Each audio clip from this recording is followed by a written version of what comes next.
결단을 한다고 해서 믿습니다 한다고 해서 그것이 믿음이 되는 게 아니에요. 하나님 말씀은 로마서 8장 29절부터 30절까지의 말씀 찾으셨으면 제가 봉독하겠습니다. 하나님이 미리 아신 자들을 또한 그 아들의 형상을 본받게 하기 위하여 미리 정하셨으니 이는 그로 많은 형제 중에서 맏아들이 되게 하려 하심이니라. 또한 미리 정하신 그들을 또한 부르시고 부르신 그들을 또한 의롭다 하시고 의롭다 하신 그들을 또한 영화롭게 하셨느니라. 아멘. 이 시간은 2023년 여름 수련회 이제 세 번째 강해가 되겠습니다. 구원이 주어지는 순서라는 제목으로 하나님 말씀 증거하도록 하겠습니다. 구원이 주어지는 순서. 다르게 되면 이제 서정이라고도 이제 표현합니다. 우리가 수련회 기간 동안에 구원론과 관련해서 이제 두 가지를 살펴보았습니다. 구원이란 무엇인가에 관한 구원의 개념에 관해서 우리가 살펴보았고요. 두 번째는 그 구원에 대한 확신이 우리에게 어떤 식으로 주어지는가에 관해서도 살펴보았습니다. 잠깐만 우리가 좀 정리를 한다면 구원이 우리에게 주어지는 이 확신에 관한 문제는 우리는 영원한 내세의 천국에 들어가는 그 확신과 아울러서 이 땅에서 우리가 거룩한 전쟁을 수행하는 그것 사실은 하나님 나라와 관련을 맺고 있는데 이 땅에 하나님 나라를 건설하는 것에 대한 확신을 두 가지를 병행합니다. 사실은 우리가 이 땅에 하나님 나라 건설을 위해 쓰임받는 데 있어서 우리에게 확신이 없다면 우리는 끊임없이 낙심하게 될 것이고 중도에 포기하게 될 것입니다. 근데 우리가 확신이 있기 때문에 환난 중에도 기뻐할 수 있는 것이고 확신이 있기 때문에 우리는 그 절망 같은 그 상황에서조차도 우리는 소망을 잃지 않게 되는 것입니다.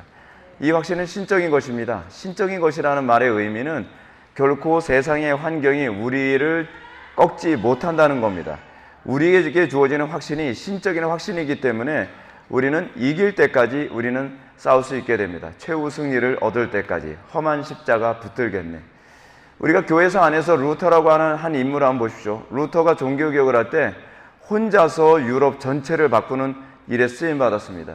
그가 확신이 없었다고 한다면 그는 결코 이 싸움을 끝까지 가지 못했을 것입니다. 확신이 있었기 때문에 하나님께서 나와 함께 하신다는 확신, 하나님께서 이것을 하기 원하신다는 확신, 그리고 반드시 이 싸움이 승리할 거라고 하는 확신이 있었기 때문에 루터를 통해서 하나님은 그 일을 하신 것입니다. 그러니까 그 확신은 결국 하나님의 의 중에서 나온 확신이지 내가 목표를 정했기 때문에 생기는 확신이 아닙니다. 이 부분이 분명하지 않으면 우리는 내가 확신을 갖고 있다고 함에도 불구하고 그 확신이 우리에게 긍정적인 결과를 초래하지 못하는 것 때문에 낙심하게 될 것입니다.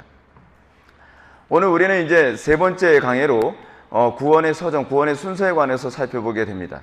오늘 이 시간 우리가 살펴보게 되는 것은 구원의 그 순서 전반적인 부분을 우리가 살펴보게 되고요. 그리고 돌아오는 주일서부터는 한 몇 주간에 걸쳐서는 구원의 서정과 관련된 소명, 중생, 회심, 칭의, 그리고 성화, 양자 성화, 그리고 영화라고 하는 것을 하나씩 우리가 살펴보면서 이 구원론과 관련되어진 이 수련의 전체 주제를 마감하고자 그렇게 계획을 하고 있습니다. 자, 그럼 우리가 이제 생각해 봐야 될 부분이 이것입니다. 구원이 무엇인가에 관해서 우리는 개념을 정리했고요. 그리고 구원이 어떻게 우리에게 확신이 주어지는가에 관해서 우리가 살펴보았다고 한다면 그러면 이제 그 구원이 우리에게 구체적으로 어떻게 적용되어지느냐에 관해서 우리가 좀 살펴볼 필요성이 있습니다. 이것이 구원이 적용되어지는 순서거든요. 근데 이 구원이 적용되어지는 이 순서에 대해서 무감각한 것이 그리고 이것을 잘못 알고 있는 것이 얼마나 치명적인지를 여러분들이 좀 아셔야만 합니다. 먼저 1차적으로 이 구원이 적용되어지는 방식에 관해서 잘못 가르쳐진 곳이 있는데 그것이 바로 천주교입니다. 천주교는 구원의 서정과 관련되어진 부분을 성례로 다 만들어 버렸습니다. 천주교의 구원에 관한 그 서정을 보게 되면은 그들은 결국 그렇습니다. 사제가 구원의 과정을 사제가 다 주관을 합니다. 그러니까 신부가 다 주관한다는 거죠. 예를 든다면 이렇습니다. 천주교에서 구원을 받으려면 우리는 구원을 어떻게 받죠? 우리는 성령님의 은총으로 오로지 믿음으로 나와 하나님과의 관계 안에서 구원을 받습니다. 근데 천주교에서는 사제가 세례를 줌으로 구원을 받습니다. 그리고 가톨릭 교회의 일원이 되는 것으로 구원을 받는다는 얘기입니다. 그 처음에 구원의 시작은 사제에게 세례를 받음으로 구원을 받게 되고요. 그리고 또 성령 세례라는 개념이 있죠. 중생과 성령 세례를 둘로 나누는 개념이 사실은 천주교적 개념입니다. 그러니까 요한 웨슬리가 중생과 성령 세례를 자꾸 구분해서 이렇게 이해했던 이유는 뭐냐면 그가 성공회 신부였기 때문에 그렇습니다. 성공회 출신이기 때문에 그렇습니다. 성공회가 가지고 있는 사고방식이 중생과 성령 세례, 구원과 성령 세례를 이분법적으로 이렇게 구분해서 생각을 하거든요. 근데 천주교가 그렇습니다. 천주교는 구원은 어떻게 받아요? 구원은 사제가 세례를 줌으로 구원을 받고요. 그 다음에 성령 세례를 어떻게 받냐 하면 사제가 주는 견진성사를 통해서 성령 세례를 받는다고 이렇게 이해를 합니다. 그리고 구원의 유지는 어떻게 유지가 되냐면은 성체성사와 고해성사를 통해서 이 구원이 유지된다고 가르칩니다. 우리는 구원이 어떻게 유지되지죠? 하나님의 은혜로, 성령님의 은총으로 우리의 구원이 유지되어지는 겁니다. 성도의 견인이죠. 그런데 천주교에서는 이것이 성례와 세례와 성찬 그리고 고해의 성사를 통해서 이게 이루어진다고 생각하는 거죠. 그리고 사람이 죽게 되면 나중에 천국 들어가는 것도 신부가 주관합니다. 뭐예요? 그 임종시에 죽어가는 사람의 눈과 콧구멍, 귓구멍 같은 데다 기름을 바르면서 이거를 이제 견진례라고 얘기하는데 견진 성사를 통해서 이 사람이 구원을 받게 됩니다. 그러니까 마치 천주교는요, 사제가 요람에서 무덤까지 사제의 성례를 통해서 다 통제가 됩니다. 태어나서는 어떻게 그 구원을 보장받아요? 유아 세례를 통해서. 그래서 말 그대로 요람에서 무덤까지 사제가 없으면 구원을 받을 수가 없는 거예요. 그래서 사제주의라고 얘기하고 사제 우월주의라고 얘기합니다. 그러니까 로마 가톨릭에서는 사제주의가 무너지게 되면 로마 가톨릭 체제는 아예 없어지게 됩니다. 그래서 로마 가톨릭이 그토록 사제주의를 포기하지 못하는 이유가 거기에 있는 것입니다. 그러면 오늘날 그럼 대부분의 성도들은 이 구원이 어떻게 우리에게 적용된다고 생각할까요? 구원의 서정 또는 구원의 순서라는 것을 아예 듣지도 못한 교인들이 태반입니다. 그냥 지식이 없습니다. 그냥 예수 믿으면 구원을 받는 거라고 생각을 합니다. 뭐 구원을 받는데 무슨 순서가 필요하냐 뭐 이런 생각하는 사람들도 많이 있고요. 목사님들조차도 성도들이 구원받게 하는 데 있어서 그냥 구원의 서정 같은 건 알 필요도 없고 그냥 예수 믿고 천당 가면 된다고 생각합니다. 자, 만약 우리가요 구원을 이런 식으로 생각을 한다면 우리를 속일 수 있는 요소들이 굉장히 많이 들어오게 됩니다. 가짜로 구원의 확신이 들어오거나 가짜로 구원이라고 하는 방식이 우리에게 막 주어지게 되는 거죠. 그 예나 지금이나 흔히 나타나는 게 뭐냐면 값싼 구원이죠. 우리 어떻게 구원받아요? 뭐 서정이고 나발이 필요 없어요. 그냥 예수님 영접기도 하면 그냥 구원받는 거예요. 얼마나 심플합니까? 근데 사람들은요, 복잡한 거예요. 목사님 그냥 복잡하게 예수 믿지 마시고 간단하게 예수 믿읍시다. 그냥 영접기도 한번 받고 그냥 믿습니다 한번 인정하면 구원받는 거지. 뭐 소명이네, 뭐 중생이네, 칭의네, 뭐 회심이네, 그게 뭐가 필요합니까? 그냥 구원 받으면 되는 거 아닙니까? 우리나라 사람들 그냥 딱 잘라서 결론이 중요한 거예요. 그래서 우리나라에서 나온 말이잖아. 결론은 버킹검. 그냥 우리는 항상 결론이에요. 결론이면 어쨌다는 거예요. 결론만 얘기하자는 거죠. 근데 신앙은 결론이 아니라 신앙은 과정이라고 제가 말씀드렸잖아요. 기독교 신앙이 가지고 있는 굉장히 중요한 독특성이 있는데 결론보다는 과정을 더 중요시 여긴다는 겁니다. 근데 그게요, 여러분, 진리의 속성이라고 그랬죠. 진리의 속성. 그래서 수학은 뭘 중요시 여겨요? 문제 풀이 과정. 그 문과는 뭘 중요시 여겨요? 찍는 거. 우리는 이제, 저는 문과 출신이니까 수학하고 담싼 사람들이 주로 수학을 싫어해서 수학을 증오해서 주로 모인 사람들이 주로 우리 문과였어요. 그럼 우리는 수학 시험 볼 때 되면 굉장히 갈등을 많이 합니다. 그래서 아이들은 항상 4강 연필이나 6강 연필을 항상 준비합니다. 그냥 굴려야 되니까. 굴려야 되는데 이제 문제는 수학에 주관식도 있어요. 우리는 항상 보게 되면은 이 객관식이 앞에 그 대부분 차지하고 뒤에 주관식이 한 두세 문제가 나오거든요. 그러면 아이들끼리 다 모의합니다. 1 아니면 0이야.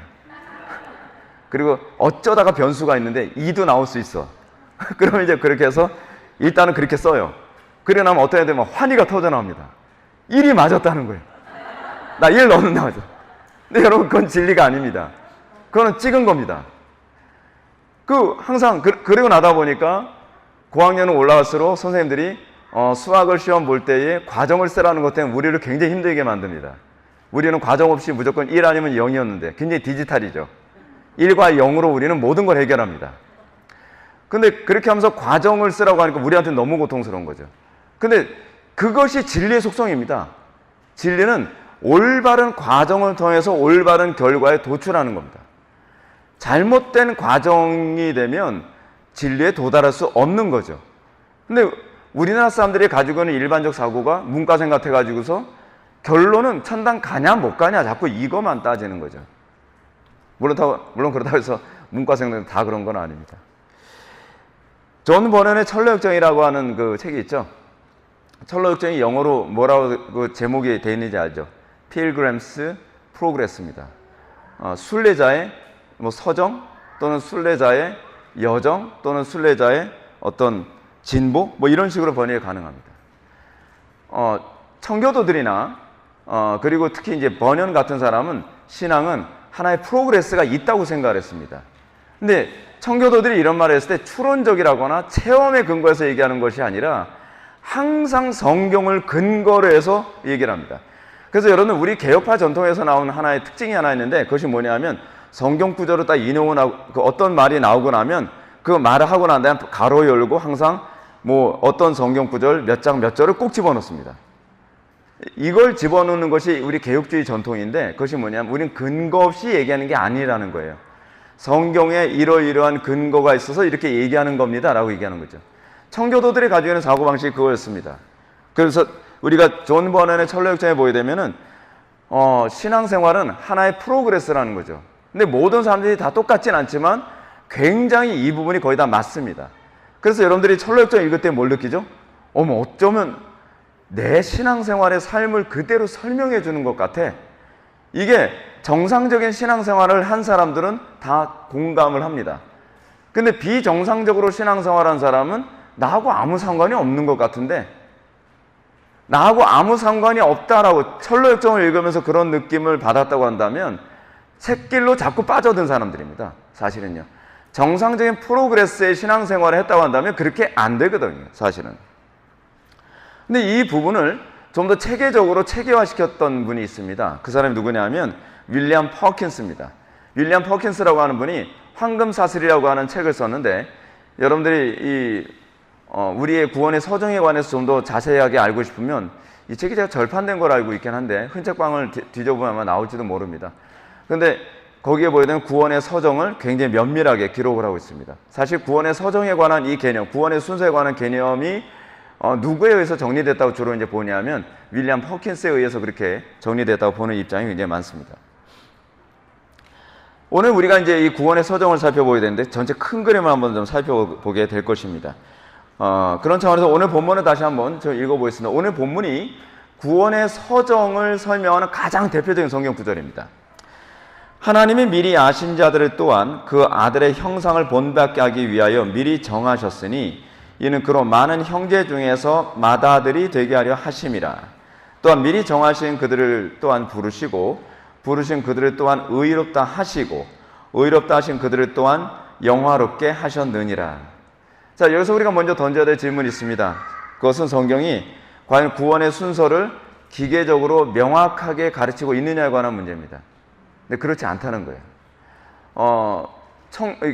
성경을 봤을 때 성경은 무슨 논문으로 쓰여진 게 아닙니다. 어떤 면에서는 이렇게 이해하시면 좋습니다. 이 사도들이 하나님에 의해서 은혜를 받은 것을 조명을 받아 그것을 체계적으로 자기의 체험을 기록한 것에 거의 가깝습니다.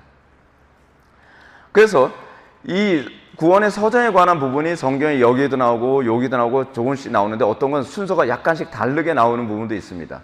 근데 순서가 다르게 나오는데 그렇다고 해서 틀렸다는 것이 아니라 강조점이 다른 겁니다. 근데 우리는 강조점이 다른 걸 순서가 틀렸다라고 보는 경향성이 있다는 거죠. 자, 먼저 한번 볼까요? 볼코프가 하는 말을 먼저 들어보시기 바랍니다. 성경이 우리들에게 완전한 구원의 순서를 명확하게 제시해주고 있지는 않지만 이러한 순서에 대해 충분한 기초를 제공해주고 있다. 그리고 펄커프는 또 계속 얘기합니다. 구원의 순서에 대한 다음의 표현들은 종교개혁 이후 여러 교회들 또는 교파들을 특징 지어주는 구원의 방법에 대한 근본적 개념들을 반영하고 있다. 자, 여러분들 우리 보게 되면 사람들이 이런 얘기합니다. 왜 감리교가 있고 장로교가 있고 성결교가 있고 또 오순절 교단이 있고 침례교가 있고 왜 이 프로테스탄트 교회들은 이렇게 교파가 많습니까? 교파가 많은 이유 중에 하나가 뭐냐면 첫 번째는 우리는 교황주의가 아니기 때문에 그렇습니다. 교황주의일 경우에는요, 그냥 한 사람이 독재적으로 맞든 틀리든 그냥 다 싸잡아서 통합을 해버리죠. 우리는 다양하면 위험할 거라고 생각합니다. 루터가 종교개혁 당시에 이런 얘기합니다. 네가 성경을 개인들이 자유롭게 해석할 수 있게 됨으로 말미암아 이단이 생기게 만든 것 아니냐라고 공격을 하니까 루터가 아니요, 그렇지 않습니다. 우리는 오히려 성경을 자유롭게 해석할 수 있음으로 말미암아 우리는 더 진리를 선명하게 볼 수 있습니다. 놀랍지 않나요? 오히려 중앙에서 통제하면 오히려 더 교리가 잘 지켜질 거라 생각하는데 중앙에서 통제하면 오히려 더 이단적인 교리가 더 강력하게 확산될 수가 있습니다. 중앙에 있는 사람이 틀리면 다 틀리게 되는 거잖아요. 근데 어느 누군가가 교리적 통제를 하는 것이 아니라 서로가 끊임없이 성경을 가지고 이 교리가 더 정당하냐 저 교리가 정당하냐라고 하는 건전한 논쟁을 하는 가운데 오히려 교회사 안에서는 교리가 발전하고 성령께서 그 안에 개입을 하심으로 말미암아 우리가 오류로부터 보호를 받게 하셨다는 거예요. 하나님의 그 현명함을 우리는 볼 수 있습니다. 자, 제가 여기서 하고 싶은 얘기가 이것입니다. 구원의 순서에 대한 성경의 가르침이 동일하지 않다는 점. 그리고 제가 두 번째로 얘기하려고 하는 게 이겁니다. 하나는 가톨릭처럼 한 사람이 교리를 체계화시키지 않게 하는 것. 두 번째는 무엇이냐면 그것을 통해서 다양한 교리적 관점을 통해 다양성을 하나님께서 유지하게 하신다는 것. 자, 여기서 제가 이제 언급하고 싶은 것은 구원의 순서에 대한 성경의 가르침이 동일하지 않다는 점입니다. 예를 들어서 일반적으로 성경에서 성화가 칭의를 뒤따르는 단계에 말해지는 데 비하여 고린도전서 6장 11절은 성화가요 칭의보다 먼저 언급됩니다. 그러니까 이 부분은 굉장히 중요한 부분이에요. 왜냐하면 성화가 앞에 있느냐 칭의가 뒤에 있느냐 또는 칭의가 앞에 있느냐 성화가 뒤에 있느냐 이 문제에 따라서 알미니안주의냐 또는 이 프로테스탄트 그러니까 칼빈주의냐를 규정을 하거든요. 근데 성경의 전반적 개념은 무엇이냐면 성화가 앞서지 않고 칭의가 앞섭니다. 믿음으로 의롭게 되고요. 그 다음에 성화가 나오는 겁니다. 근데 천주교는 거꾸로 얘기합니다. 성화된 사람을 하나님께서 칭의시킨다라고 봅니다. 완전히 다른 거죠. 그러면 하나는 뭐가 돼요? 공로주의가 되는 겁니다. 근데 그것이 근거가 없이 얘기하는 것이 아니라 고린도전서 6장 11절 말씀을 가지고 얘기를 한다는 거죠. 잘 들어보십시오. 주 예수 그리스도의 이름과 우리 하나님의 성령 안에서 씻음과 거룩함과 의롭다 하심을 얻었느니라. 성령 안에서 씻음과 거룩함과 의롭다함을 얻었다라고 하면 이게 칭의고요. 그리스도의 그 앞에 있는 부분이 성화에 관한 얘기입니다. 근데 왜 이렇게 나오냐면 이 부분이 성화가 앞서야 된다는 얘기가 아니라 강조점 때문에 그런 겁니다. 이런 경우에는요. 잘 한번 들어보시죠. 우리가 이런 사실을 염두에 두고서 안토니 후쿠마 교수의 구원의 서정에 관한 부분을 보게 되면 로마서 8장 30절 말씀에 대해 이 구절의 주요 목적이 구원의 순서를 정하는 데 있지 않다는 점을 먼저 강조합니다. 왜냐하면 29절과 오늘 본문 29절과 30절의 목적은 28절의 말씀인 우리가 알거니와 하나님을 사랑하는 자 곧 그 뜻대로 부르심을 입은 자들에게는 모든 것을 합력하여 선을 이루느니라 라고 하는 진술의 근거 혹은 이유를 제시하기 위해 이 부분을 얘기하는 겁니다. 하나님을 사랑하는 자 곧 그 뜻대로 부르심을 입은 자들에게 모든 것을 합력하여 선을 이루느니라. 이 선을 이루는 것이 어떻게 이루어지느냐? 구원의 서정이라고 하는 구원의 순서라고 하는 방식을 통해서 합력하여 선을 이루게 되는 겁니다. 그러니까 여러분들은 내가 구원을 받는데 여러분 그렇잖아요. 한 사람이 구원을 받는데요. 많은 고난도 당하고 좌절도 하고 낙심도 하고 쫄딱 망하기도 하고 그러니까 예를 든다면 칼빈이 회심하기 이전에 칼빈이 한번 쫄딱 망했거든요. 칼빈이 논문을 썼는데 논문이 너무 안 팔려가지고요. 이것 때문에 막 진짜 완전히 마음이 가난해지도록 가난해져서 논문 싸들고 다니면서 이것 좀 사주면 안 되실까? 막 세일즈까지 하고 돌아다니고 그랬댔어요. 칼빈이 회심하기 전에 있었던 일이에요. 그리고 난 다음에 그 가난해진 마음 가운데서 하나님께서 그를 이끌어서 회심케 하시는 거죠. 합력하여 선을 이루시는 거죠. 하나님께서 우리 가운데서 때로는 불행한 어떤 일이 벌어지게 합니다. 자녀들 때문에 불행한 일이 벌어지게 되기도 하고요. 또는 결혼 생활 때문에 불행한 일이 벌어지게 되기도 하고요. 사업에서 불행한 일이 벌어지게 되기도 하고요. 또는 질병 문제로 불행하게 되어지는데 하나님께서 이것을 다 합력하여 선을 이루셔서 어떻게 해요? 우리를 구원으로 인도하시는 방식으로 사용하신다는 겁니다. 그래서 로마서 8장의 그 끝부분이 하나님을 사랑하는 자, 곧 그 뜻대로 부르심을 입은 자, 구원받은 백성이죠. 그 뜻대로 부르심을 받은 자들에게서 모든 것이 합력하여 선을 이루도록 하셨다는 겁니다. 그렇다고 한다면 여러분들 삶 속에 일어나는 소위 내가 생각했을 때 불행스럽게 생각되어지는 영역에 대해서 우리는 어떻게 해요? 하나님께서 우리를 부르시기 위하여 사용하시는 섭리적 사건으로 감사해야 된다는 겁니다. 안토니 후쿠마 교수는 이제 그런 관점에서 이 본문을 그렇게 이해합니다. 근데 저는 이 후쿠마 교수의 일면은 어느 정도 인정을 하지만 또 한편에서는 구원의 순서를 정하는 것이 좀 중요하다고 생각합니다. 제가 신학교 다닐 때는 안토니 후쿠마 교수의 그 구원의 서정을 부정하는 걸 저는 주로 동의를 했었거든요. 왜냐하면 중생이라는 사건, 우리가 구원을 받는 사건은 동시다발적으로 일어납니다. 그러니까 예를 들어서 이 소명, 중생, 회심, 칭의, 양자 뭐 이런 부분이요 한 방에 일어나요. 사실은요 한 방에요. 먼저 소명이 일어나고 시간이 걸리고 난 다음에 중생이 일어나고 그 다음에 시간이 지나고 난 다음에 뭐 회심이 일어나고 뭐 칭의 되고 그게 아니라는 거죠. 그러면 이 순서를 왜 정했느냐? 이 순서를 정한 이유가 무엇이냐면 우리 속에서 일어나는 구원에 대한 논리적인 인식을 갖도록 하기 위해서요. 논리적인 이해. 근데 이게 굉장히 중요해요. 우리는 소명 없이 구원받을 수 없다는 얘기예요. 소명에 대해서 이제 다음 시간에 말씀을 드리겠지만 소자가 우리를 생명으로 부른다는 거잖아요. 부를 소자에다가 생명 명자거든요. 우리를 생명으로 부르는 사건이에요. 생명으로 부르는 사건. 근데 어떻게 부르느냐? 말씀으로 부르시는 거죠. 구원이 말씀 없이 이루어질 수 없다는 얘기를 하고 있는 겁니다. 자, 그런데 여기서 이제 구원의 서정을 존 머레이나 루이스 폴커프 같은 사람들은 소중 회칭, 그러니까 소명, 중생, 회심, 칭의, 양자, 성화, 견인, 영화라고 이렇게 주장을 합니다. 근데 이 주장이요 시간적 순서가 아니에요. 제가 이것을 계속 설교를 하겠지만 여러분들이 염두에 둬야 될 건 시간적 순서가 아닙니다. 동시다발적이고요. 그리고 또한 반복적이기도 합니다. 반복적이라는 말은 중생이 반복적이라는 얘기는 아니에요. 그건 뒤에서 좀 더 자세하게 설명해 드리겠습니다. 엄밀하게 말한다면 소명부터 시작해서 성화까지는 다 동시다발적이고요. 한 사람의 구원은 하나님의 효력 있는 부르심과 동시에 중생하고 회심하고 칭의되고 양자되고 성화되는 겁니다. 성화가요 중생과 동시에 시작합니다. 중생하고 나서 시간이 많이 걸려야 성화가 일어나는 게 아니에요. 사람들이 이러니 저는 중생한 것 같은데 성화가 일어나는 데는 좀 시간이 걸리는 것 같네요. 그렇지가 않습니다. 중생함과 동시에 열매가 시작되는 겁니다. 열매가 크든 작든 시작이 되는 겁니다. 왜냐하면 열매를 통해서 우리의 중생 여부에 대하여 하나님께서 표징을 주시기 때문에 그래요. 그 표징이 없으면 내가 중생했는지를 확인할 도리가 사실은 없거든요.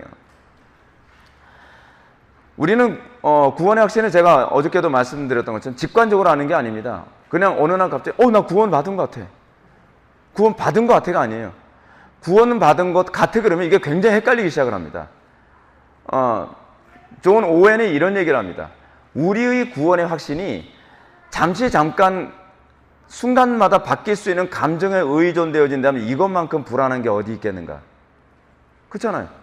여러분 지금은 확신이 있는 것 같다가 갑자기 속이 확 뒤틀리고 나면 또 확신이 사라지기도 하고, 지금 뭔가 기분이 좋아서 확신이 있는 것 같다가 뭔가 사업에 실패하는 것 같으면 또 확신이 없어지는 것 같기도 하고, 또 지금 확신이 있는 것 같은데 부부싸움 한번 하고 나면 또 확신이 없어지는 것 같기도 하고, 이런 직관에 우리의 구원 확신을 의존한다는 건요 굉장히 위험한 거죠. 우리의 구원 확신은 견고한 반석 위에 털을 닦아야만 합니다. 그럼 그 견고한 반석은 누구예요? 예수 그리스도시죠. 예수 그리스도 위에 털을 닦지 않은 이 모든 것들은 바람이 불고 비가 내리고 또 홍수가 나면 다 없어질 것들 뿐입니다. 우리의 모든 것은 오로지 그리스도를 기초로 삼아서 그 위에 쌓은 것만이 우리가 끝까지 버틸 수 있다는 것을 믿으시기 바랍니다. 자, 그래서 우리 개혁자들은 성화된 사람이 칭의받는 것이 아니라 칭의된 사람에게 성화가 나타난다고 봅니다. 이것은 구원의 서정의 문제입니다. 근데 이제 문제가 뭐냐면 어저께도 제가 잠깐 언급했던 탐 라이트나 샌더슨이나 뭐 이런 사람들은 바울의 세 관점을 주장하고 또 김세훈 박사 같은 경우는 유보적 칭의를 얘기하면서 어떻게 해요? 우리의 구원의 문제는 그냥 죽어봐야 아는 문제야. 이렇게 얘기하면서 칭의는 성화의 상태에 대한 최종적으로 규정되는 것을 순서를 바꿔버렸어요. 칭의가 언제 이루어진다라고요?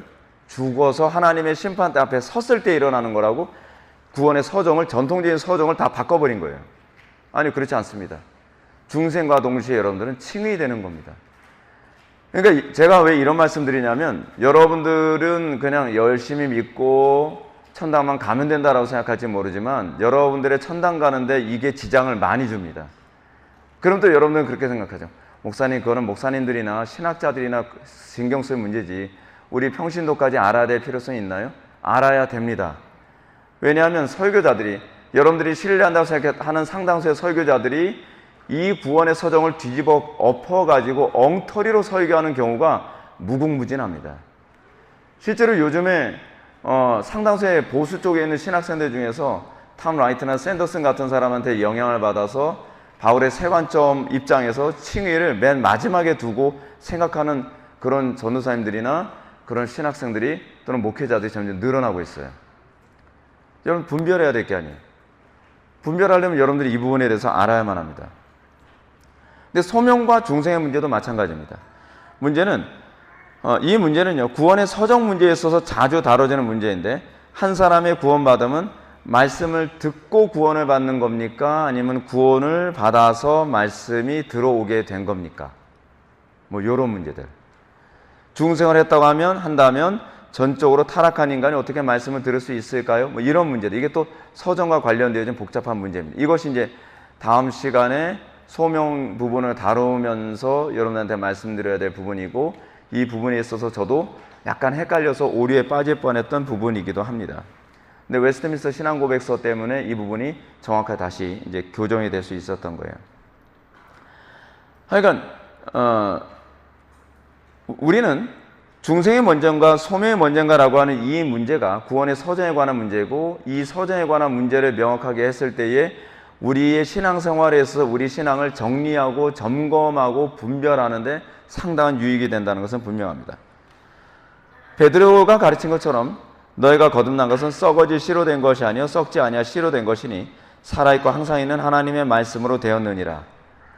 이걸 염두에 둔다면 소명이 먼저가 되는 거죠. 소명이 먼저고 그 다음에 중생이 먼저입니다.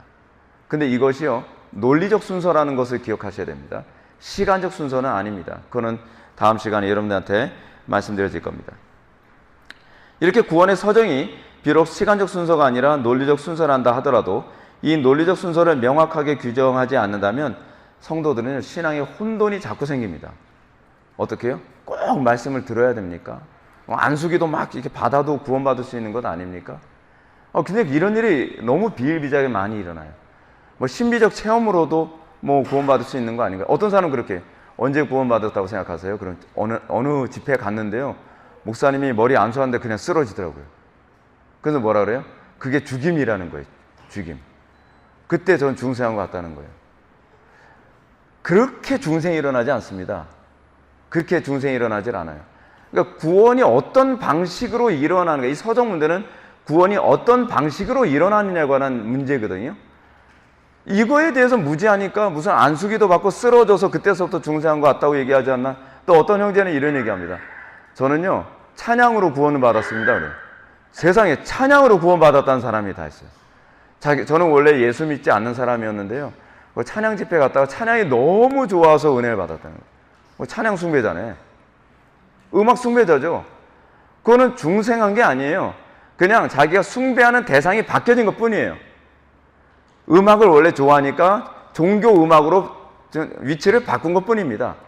근데 그걸 중생한 거라고 생각하는 거예요. 근데 왜 자꾸 이런 현상이 나타나냐면 구원의 서정에 대한, 구원의 순서에 대한 불분명한 이해 때문에 뭐 안수기도 받아서도 중생할 수 있는 것 같고, 신비적 체험을 해서도 중생할 수 있는 것 같기도 하고, 찬양으로도 중생할 수 있는 것 같기도 하고, 뭐 자꾸 이런 얘기가 자꾸 나오게 되는 겁니다. 그렇기 때문에 안토니 후쿠마 교수나 헤르만 바빙크의 말을 인용하면 구원이 수반하는 모든 축복들은 1차적으로 이렇습니다. 선택받은 자들에게만 부여됩니다. 선택받은 자들. 이 얘기하면 우리는 또 불편해지는 사람들이 굉장히 많습니다. 하여간 한번 들어보십시오. 그러므로 우리는 연속적인 단계로 나눠질 수 없는 하나님의 단일 사역에 대해서 어떠한 연대적인 순서를 정하려는 시도인 구원의 순서란 개념을 내어버려야 한다라고 하는 이 부분을 얘기합니다. 근데 이 부분에 대해서 안토니 후쿠마 교수, 이건 안토니 후쿠마 교수가 구원의 순서를 버려야 된다라고 얘기하는 이 개념인데, 저는 안토니 후쿠마 교수가 말하는 것처럼 구원의 순서라는 개념을 내버려야 한다는 말은 100% 동의하지 않습니다. 왜냐하면 앞에서 언급한 것처럼 이 문제를 명확하지 아니하면 우리 속에 구원이 어떤 방식으로 일어난지를 이해를 할 수가 없어요. 이해를요. 근데 안토니 후쿠마 교수가 또 이런 말을 합니다. 이 사람도 개혁파 쪽 진영에 있는 분이시거든요. 근데 안토니 후쿠마 교수가 또 이런 말을 하는데 굉장히 탁월한 지적입니다. 구원의 길에 나타나는 다양한 국면들은 뒤의 것이 앞의 것을 대체하는 식의 일련의 연속적인 단계들로 이해되어져서는 안 되며, 오히려 구원의 과정 속에 나타나는 다양하면서도 동시적인 국면들, 즉 이 모든 국면들이 시작된 후에서도 계속적으로 나란히 지속되는 것으로 이해되어져야 한다. 제가 이 부분을 여러분한테 말씀드리고 싶은 겁니다. 여러분, 소명, 중생, 회심, 칭의, 양자, 성화, 뭐 이 부분이 단회적이라고 생각하시면 안 됩니다.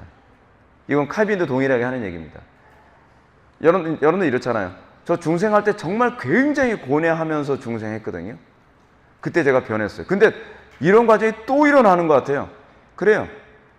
우리는 이 땅을 떠날 때까지 하나님의 말씀을, 매주마다 하나님의 말씀을 듣고 또 중생하는 것과 같은 현상을 또 경험을 해요. 그건 중생은 아니에요. 그것은요, 여러분들 이미 중생한 상태에서 굳은 살이 제하여지고 살 같은 마음이 신겨지는 그런 과정이에요. 계속 우리는 이 과정 속에 있습니다. 그래서 칼빈은 이걸 이렇게 얘기합니다. 구원은 단회적이지만, 그리고 한 번 받은 구원은 취소되지 않지만 회개는 반복적이다. 우리는 회개는 반복적입니다. 그리고 회심도 반복적입니다. 우리는 끊임없이 회심의 연속선상에 있는 겁니다. 우리는 간혹가다 이렇게 생각하죠. 한 번 회심했으니까 저는 구원받은 것 같습니다. 그래서 자꾸 이런 얘기하는 사람이 있습니다. 과거에 제가 회심했을 때요. 근데 지금은 회심이 안 일어나는 거예요. 과거에 회심이 일어나는데 지금 회심한 사람 같은 삶을 살고 있지 않거든요. 그건 제가 뒤에서도 말씀드렸지만 일시 신자들에게 흔히 나타나는 부분입니다. 일시 신자들은요, 과거의 회심과 같은 하나의 현상이 나타납니다. 근데 그 이후에 삶의 변화가 안 일어나요. 처음 예수 믿을 때는 제가 너무나 충격적이었고, 은혜를 받고, 눈물을 쏟고, 뭐, 술, 담배 다 끊고, 주변 사람들과 관계도 다 회복되고 그랬는데, 다시 원상태로 돌아갔다는 거예요. 그래서 자꾸 옛날에요, 과거에요, 몇 년 전에요. 그러면 질문을 던지고, 지금은요? 지금은 침체인가 봐요. 침체가 아닐 가능성이 많아요. 우린 침체라는 말로 자꾸 덮어버리려고 합니다. 침체가 아니라 일시일 가능성이 굉장히 많아요. 그러니까 우리가 항상 성경은요, 이렇게 갑니다. 여러분들이 현재의 영적으로 디프레스 됐다고 하는 이 부분으로 안주하게 만들지 않고요. 성경은 항상 우리한테 더 높은 상태로 올라가도록 독려하는 쪽으로 메시지가 항상 그렇게 되어 있습니다. 근데 교회 안에서 자꾸 사람들이 그 상태에서 안주하는 걸 위로해 주려고 해요. 위로해 주면 그 사람은 좋을지 모르지만 그 사람은요, 어쩌면 자기의 신앙을 점검할 기회를 영원히 놓칠 수도 있습니다. 여러분, 중생은 단회적입니다. 그렇기 때문에 우리는 세례를 한 번만 받습니다. 세례를 한 번 받는 이유는 뭐예요? 단회적이기 때문에 그런 거예요. 그 유아 세례를 할 때도 우리는 성부, 성자, 성령의 이름으로 세례를 주죠. 또 유아 세례뿐만 아니라 일반 세례를 줄 때도요. 성부와 성자와 성령의 이름으로 세례를 주노라. 근데 우리가 삼위일체라고 하는 신학을 염두에 두기 때문에 성부와 성자와 성령의 이름으로 이렇게 3번 안 해요. 성부와 성자와 성령의 이름으로 그럼 물 적시고 세례를 주노라라고 해요. 그 정도로 이 부분이 신학적으로 굉장히 예민하게 우리가 반응하는 겁니다. 이게 3번 하게 되면 세례를 3번 받은 식이 돼버리기도 하잖아요. 그렇죠? 그러니까 세례는 단회적인 것을 통해서 무엇을 예표해요? 중생은 단회적인 것이다 라고 하는 것을 보여주는 것이고, 그리고 성부와 성자와 성령의 이름으로 하면서 세례를 줄 때 한 번 물에 적셔서 세례를 주는 건 3분 하나님이 일체적으로 우리에게 구원을 주셨다라고 하는 관점을 보여주기 위해 물을 한 번만 적셔서 머리에 뿌리는 겁니다. 물론 제가 초보 때는 3번 물에 적셔준 사람도 있긴 한데 천국 가는 데 지장은 없습니다. 예. 그냥 안심하세요. 저 그래서 다시는 그 실수 안 합니다. 예. 근데 이게 또 자연스러워 보이잖아요. 또 많이 적시면 또 좋을 것 같잖아요. 근데 어떤 목사님은 제가 그런 걸 제가 봤는데 그 목사님도 그걸 모르신 것 같더라고요. 그래서 성부와 성자와 성령의 이름으로 세례를 주느라면서 충만해지겠다 속으로. 네, 그렇게 하면 사실은 안 되는 겁니다. 신학적으로 맞지 않아요. 그럼 여러분들 또 이렇게 목사님 너무 신학적으로 그런 거 아니에요? 아니요. 이 진리의 영역은 이 부분이 명확하지 않으면 혼돈을 가져다 줍니다. 그래서 이 부분을 명확하게 규정을 하는 겁니다. 근데 한 번 받은 구원의 방식은요, 구원을 받은 이후에도 안토니 후쿠마 교수의 지적처럼 반복적으로 계속 지속됩니다. 한 번 구원 받았기 때문에 더 이상 이 회심하는 것과 같은 진통이 없는 것이 아니라 마치 처음 회심했을 때와 같은 진통을 또 겪고 또 겪고 또 겪는 이 과정을 통해서 우리를 성화시키시고 더 우리로 하여금 믿음이 다운되지 않도록 하십니다. 한번 여러분 생각해, 이거를 이제 구약에서는 언약 갱신이라는 개념으로도 나타나는데, 그렇잖아요. 여러분 언약을 한 번 했으면 끝나는 거잖아요. 근데 언약을 한 번 했으면 그 언약은 영원히 유효한데도 불구하고 언약 갱신을 통해서 어떻게 해요? 그 언약의 확실성을 닫고 다시 일깨워주는 거죠. 일깨워주는 거예요. 그래서 하나님께서 우리의 신앙이 침체되지 않도록 하셨어요. 과거에 중생한 것과 같은 상황을 또 겪게 하심으로 우리가 다시 새롭게 되어지고 자꾸 리프레시 되죠. 그렇게 하면서 믿음이 견고해지고 죽는 그날까지, 하나님 앞에 서는 그날까지 우리가 더 견고하게 세워지는 겁니다. 그래서 한 번 구원받았기 때문에 더 이상 강단의 설교가 필요 없는 게 아닙니다. 여러분들은 중생했어도, 여러분들 회심을 했어도, 여러분들 강단의 설교를 통해서 매주마다 선포되어지는 그 말씀을 통해 마치 다시 회심하는 것과 같은, 회심하는 건 아니고요, 다시 회심하는 것과 같은 체험을 공예배 때마다 매번 반복해서 하게 되는 겁니다. 그래서 여러분들은 마음이 새롭게 되고 또 새로운 열매를 맺고, 마음이 새롭게 되고 또 새로운 열매를 맺고, 그것이 언제까지요? 일평생 그렇게 살아가도록 하나님께서 우리에게 작정하셨습니다. 그래서 모든 공적 예배는요, 처음 예수 믿는 사람에게도 소명의 사건이지만 예수 믿은 지 오래되고 중생한 사람이라 한다 할지라도 여전히 소명 사건으로 또 주어지고 또 주어지고 또 주어지게 되는 겁니다. 그래서 우리는 날마다 굳은 마음이 제하여지고 부드러운 마음이 심겨지는 이런 중생 같은 현상이 반복적으로 나타나죠. 근데 이것이 만약에요, 한 번 있었는데 그 이후로 전혀 나타나지도 않고 그냥 가고 있다, 그런 경우를 우리는 일시신앙이라고 얘기를 합니다. 굉장히 두려워해야만 합니다. 근데 사람들은 자꾸 왕년에 얘기하잖아요. 왕년에 나도 막 엄청 대단했어. 왕년에 나도 막 이런 체험을 했어. 왕년에 나도 엄청 많이 변했어. 근데 지금은 하나도 안 변하거든요. 그럼 묻는 거예요. 근데 now, 지금은 뭐예요? 지금은 디프레스래요. 언제까지요? 모르지. 근데 디프레스가 아니면 어떻게 할 거예요? 아니, 제가 지금 진짜 걱정하는 게 그거라니까요. 디프레스가 아닐 수도 있다니까요. 그러면 자기 신앙을 점검해서 내가 아직 회심한 것이 아니라 회심이 필요한 상태라고 한다면 우리 자신을 점검해서 우리 하나님과의 관계에서 끈덕지게 매달려서 그 은혜 안에서 회심한 사람으로서의 삶이 나와야 될 게 아니에요. 성도는요, 우리는 이런 과정의 연속선상 안에서 우리는 매번 끝까지 인내하는 삶의 연속선상으로 살아가야만 합니다. 이 과정 통해서 우리는 점진적 성화를 하게 됩니다. 이런 차원에서 오늘 본문에 보면 사도 바울은 로마 교회의 성도들 향하여 그들의 구원이 어떤 방식으로 이루어지고 있는지 가르치고 있습니다. 여기서 이제 구원의 목적이 어떻게 나타나는가, 신적 작정으로 나타나고 있는 부분을 보여주는데 바울은 이렇게 얘기합니다. 구원이 하나님이 미리 아신 자들에게만 일어나는 거라고 가르치고 있습니다. 구원은 누구에게만 주어져요? 작정된 사람, 구원받기로 작정된 사람. 그럼 구원받기로 작정됐다고 하면 우리는 자꾸 누구는 육이 됐다라고 하는 식으로 자꾸 생각을 합니다. 근데 이 부분을 여러분들 조심성 있게 들어야 돼요. 이 말은요, 구원이 우리의 공덕에 의존되지 않는다는 얘기입니다. 우리 선행에 의존되지 않고 온전히 은혜에만 의존된다는 것을 얘기하는 표현이에요. 누군가가 흔히 주장하는 것처럼 우리의 구원은 미리 정해진 것이므로 구원받기로 작정된 사람은 어떻게 살더라도 구원받을 것이고 구원받지 않게 작정된 사람은 아무리 애써봐야 구원받을 수 없다라고 생각하면 안 됩니다. 이거를 이제 양도론법이라고 얘기하죠. 여러분, 양도론법을 누가 사용했던 거냐면 소피스트들이 옛날에 많이 사용했던 거거든요. 소피스트들이 이제 이런 이 양도론법을 만들어서 이렇게 얘기합니다. 근데 우리는 안 배워도 양도론법을 써요. 우리는 태어났을 때 소피스트로 태어나가지고 소피스트들이 이렇게 얘기하는 거죠. 자신의 약함과 게으름을 정당화하기 위해서 이런 얘기를 하는 겁니다. 어떻게 해요? 어떤 사람이 병에 걸렸습니다. 근데 이 사람이 만약 죽을 운명이라면 어떤 약을 써도 죽을 것이요, 이 사람이 만약에 살 사람이라면 어떤 약을 써도 살 것입니다. 그렇기 때문에 이 사람은 약을 쓰든 약을 쓰지 않든 살 사람은 살 것이고 죽을 사람은 죽을 것이니 약을 쓸 필요가 없다.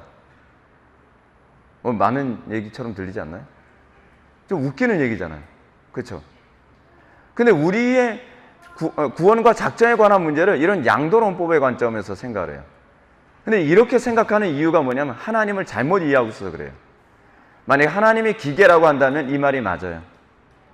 근데 하나님은 기계가 아니라 인격이잖아요. 그래서 반틸이 이런 얘기를 합니다. 하나님이라고 하는 존재에 대해서 하나님은 분석적인 차원에서 결정론적이다.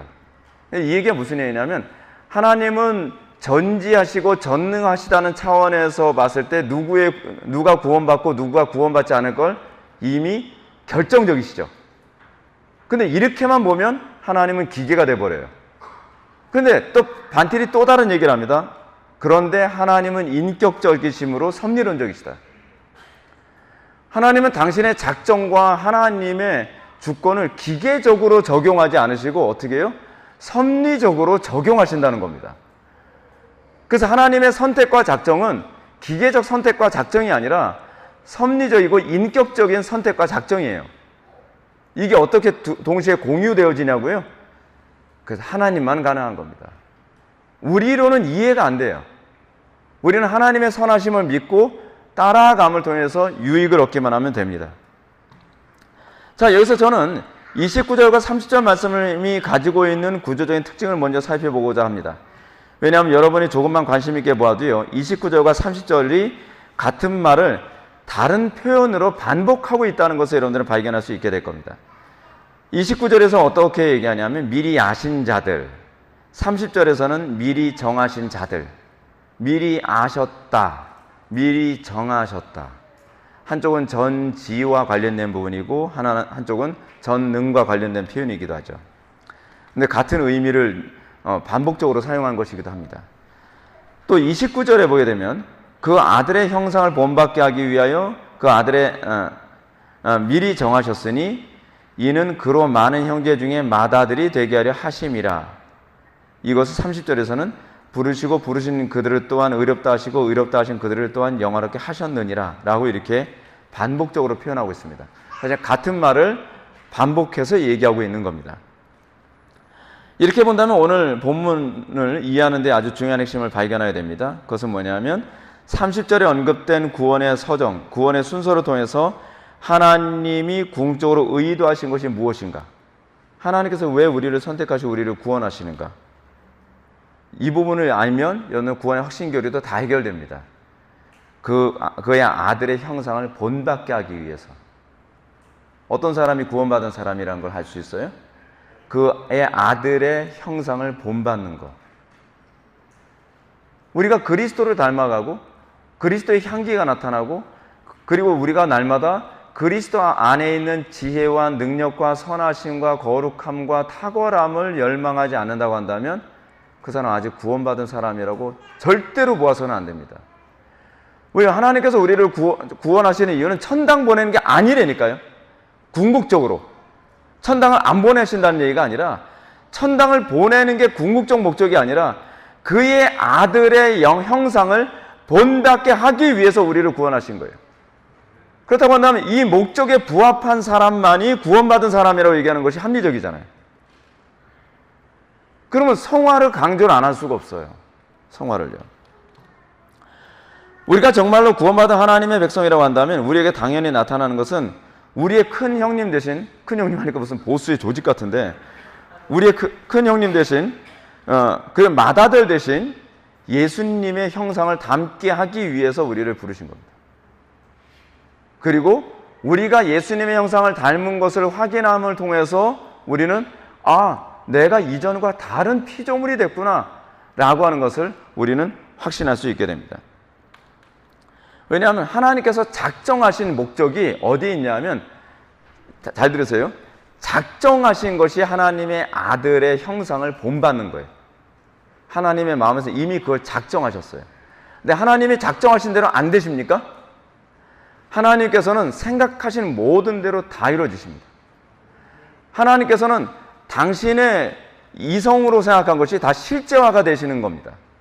그렇다고 한다면 우리가 구원을 받았다고 한다면 우리는 하나님의 아들의 형상을 본받는 것이 나와야만 내가 선택되고 구원받은 사람이라는 것을 알 수 있다는 거죠. 그건 논리적 귀결입니다. 이런 차원에서 우리는 개혁파에서 언급하는 구원의 서정에 대해서 이제 또 살펴보게 됩니다. 다시 30절을 보면 바울은 하나님께서 그 택한 백성들로 하여금 아들의 형상을 본받도록 하기 위해 뭐가 나요? 그 다음에 그들을 또한 부르시고, 소명이죠. 부르신 그들을 또한 의롭다 하시고, 칭의죠. 의롭다 하신 그들을 또한 영화롭게 하셨느니라. 영화죠. 영화가 뭐죠? 영화는 천국에 들어가는 것. 영화는 천국의 백성 되는 것. 또 다르게 얘기해야 되면 하나님의 형상을 본받음의 완성. 그걸 영화라고도 얘기할 수 있죠. 궁극적으로 우리가 영원한 천국에 들어가는 것은요, 하나님의 형상의 완성으로 우리가 보는 것도 굉장히 유익합니다. 그럼 여기서 우리가 궁극적으로 관심을 가져야 되는 첫 번째 부분은 부르심입니다. 우리는 교리적인 용어로 소명이라고 얘기합니다. 소명.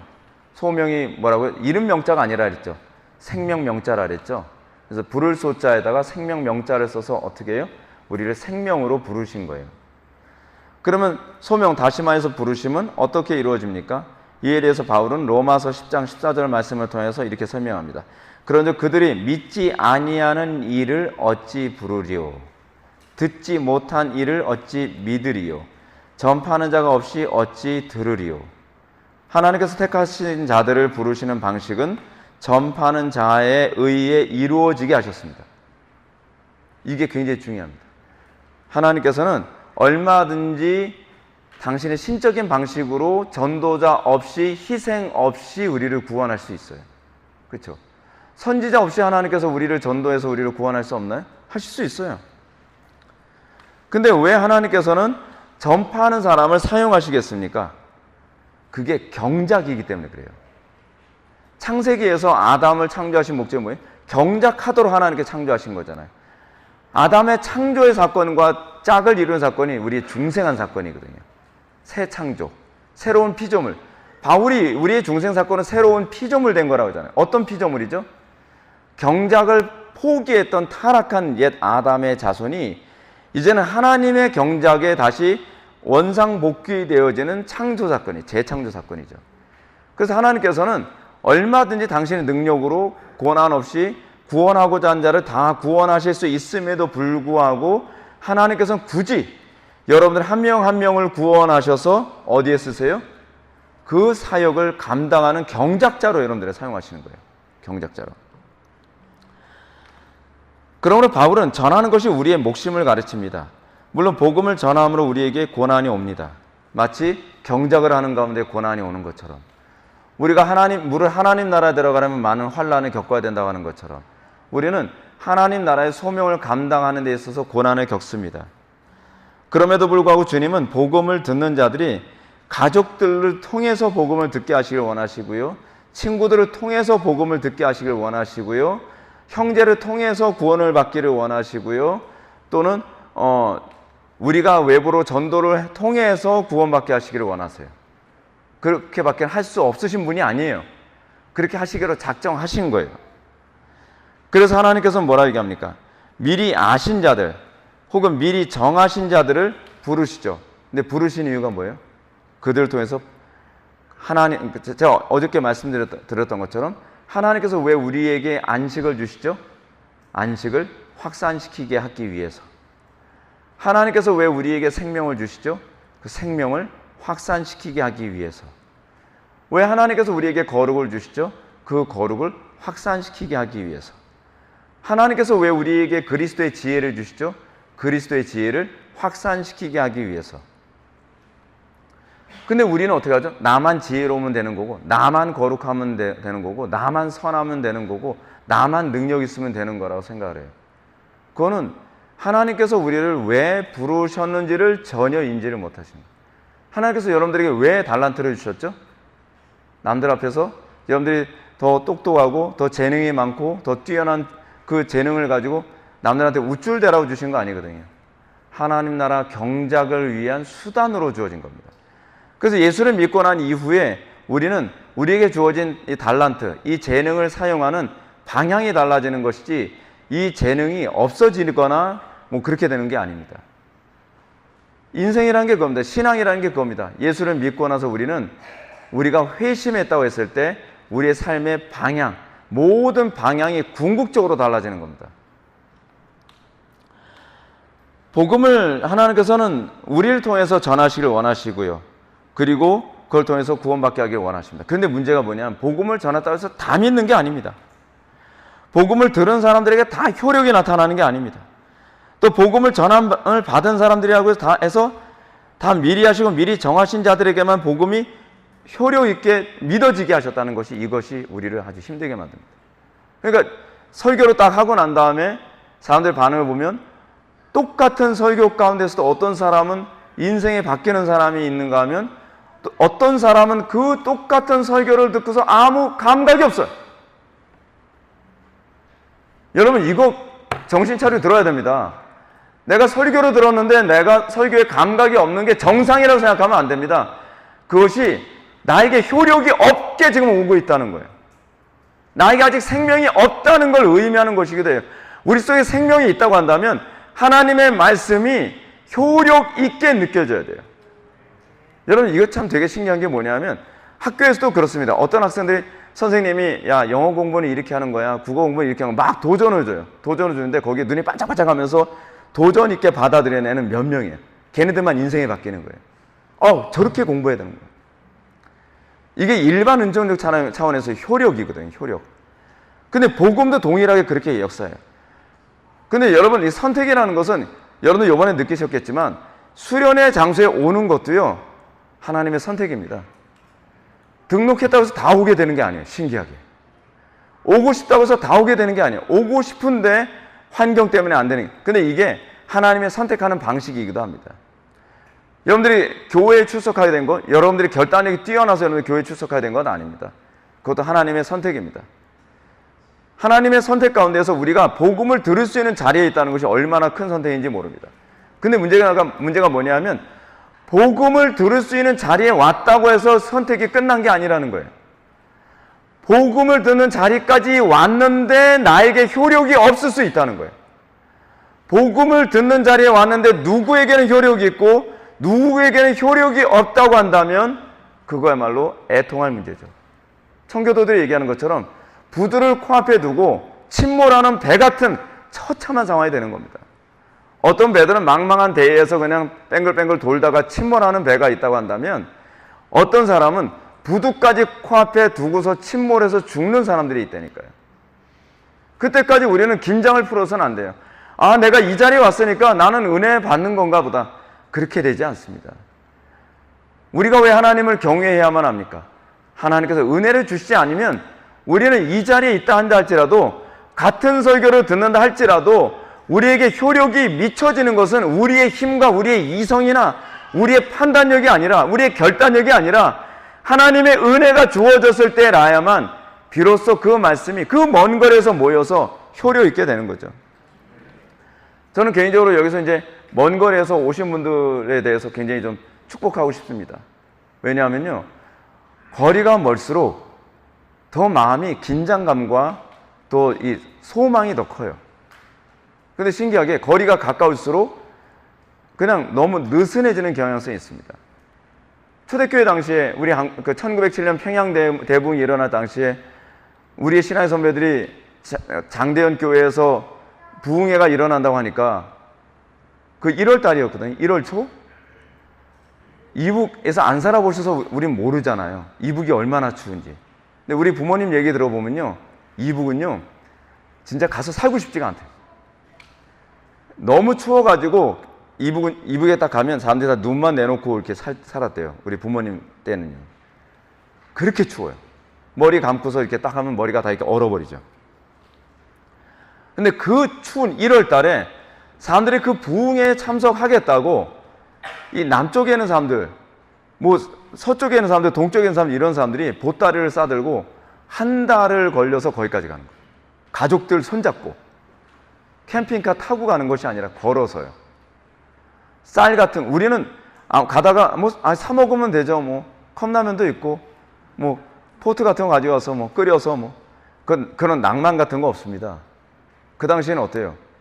이불 보따리까지 등에다 짊어지고, 쌀도 가족들하고 밥을 먹으면서 가야 되니까 가다가 굶어 죽을 수는 없잖아요. 쌀도 짊어지고 지게 같은 거예요. 그렇게 해가면서 애들 손잡고 눈 푹푹 빠져가면서, 상상이 갑니까? 우리 시대는 상상이 안 돼요. 상상이. 그러니까 저 얼마나 말씀을 사모하면서 왔는지 그 먼 거리를요 거의 한 달 가까이 걸려서 그렇게 오는 거예요. 여기에만 소망이 있다고 생각하는 거죠. 그렇게 와가지고서 사람들이 예배에 참석을 했는데 첫날 어떤 일이 벌어졌을까요? 예배를 다 죽을 썼어요. 이 길선주 목사님이 나와가지고 설교를 하는데 냉랭하고 반응도 없고, 저는 개인적으로 이해해요. 먼 거리에서 오늘은 피곤해서 그랬을 거라고 생각해요. 얼마나 춥고 힘들고 피곤하고 어렵고 그랬겠어요. 배도 고프고. 근데 길선주 목사님이 보니까 이거 안 되겠다. 그래서 길선주 목사님은 설교하다가 너희들 다 죽었어! 막 이렇게 야단치는 거죠. 이게 살아있는 영혼이야! 막 그런 거죠. 근데 그리고 나서 선교사님들과 그리고 한국인 목사님들 모여서 같이 기도하고 부흥을 달라고 막 기도하고 난 다음에 그 다음날 설교를 하는데 그냥 난리가 난 겁니다. 난리가요. 사람들이 다 변화되기 시작을 하는 거예요. 막. 근데 그 다 변화되는 게 무엇과 관련을 맺고, 이것도 여러분 아주 중요한 요소입니다. 사모함이에요. 어느 정도로요? 정말 생명 걸고 내가 죽더라도, 내가 가다가 얼어 죽더라도 이 집회는 절대로 빠질 수 없다라고 하는 그 절박감 가지고 온 사람들은 은혜를 받는 거예요. 우리 어떻습니까? 느슨하게 그냥 앉아만 있으면 그냥 은혜를 받겠지. 은혜를 주실 분은 주시는 것이고 안 주실 분은 안 주시겠지. 하나님 주권이니까. 하나님 주권을 그렇게 가볍게 이해하면 안 됩니다. 마치 우리는 과부의 강청기도처럼 말이에요. 하나님께서 나에게 은혜를 안 주시기로 작정하셨다 할지라도 난 은혜를 안 받고서는 갈 수 없습니다라는 태도를 갖는 사람들이 은혜를 받는 겁니다. 여러분, 과부의 강청기도 어떻습니까? 과부의 강청기도 보게 되면은 불의한 재판관이 이 과부의 강청을 들을 생각을 안 해요. 그러니까 종일 와서 맨날 괴롭게 하는 거예요. 맨날 괴롭게 하는 거예요. 근데 예수님이 뭐라고 얘기합니까? 누가 은혜를 받겠냐는 거예요. 어떤 사람이 어떤 사람에게 하나님의 말씀이 효력 있는 부르심으로 들리겠느냐는 거예요. 이런 사람이라는 거죠. 그래서 예수님께서 말씀하시죠. 마지막 때 이런 믿음 보겠냐는 거죠. 거기서 더 정확한 표현은 텐피스틴. 그 믿음 보겠느냐. 그 믿음 보겠느냐. 이 과부 같은 믿음 보겠느냐.